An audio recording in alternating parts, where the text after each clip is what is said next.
ദൈവനാമത്തിന് മഹത്വം. ഈ നല്ല പ്രഭാതത്തിൽ ദൈവവചനം നമ്മളോട് ഇങ്ങനെ ഇടപെടുന്നു. അപ്പോസ്തലനായ പൗലോസ് കൊരിന്ത്യർക്ക് എഴുതിയ 2-ാം ലേഖനം 4-ാം അധ്യായം 16-ാമത്തെ വാക്യം.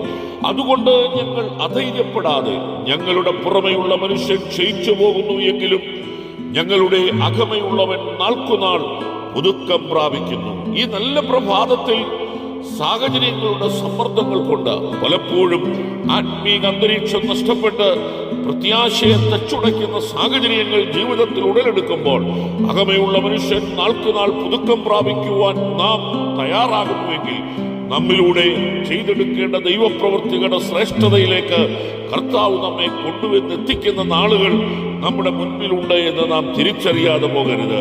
ആകയാൽ പുറമെയുള്ള മനുഷ്യൻ ക്ഷയിച്ചു പോകുന്നുവെങ്കിലും അകമയുള്ള മനുഷ്യൻ നാൾക്കുനാൾ പുതുക്കം പ്രാപിക്കുന്ന ഒരു പുത്തൻ അനുഭവത്തിലേക്ക് നമുക്ക് മടങ്ങി വരാം. പരിശുദ്ധ പിതാവേ, ഈ ശബ്ദം കേൾക്കുന്ന പ്രിയപ്പെട്ട ദൈവജനത്തെ ഇതിന്റെ ദാസൻ അനുഗ്രഹിച്ചു പ്രാർത്ഥിക്കുന്നു.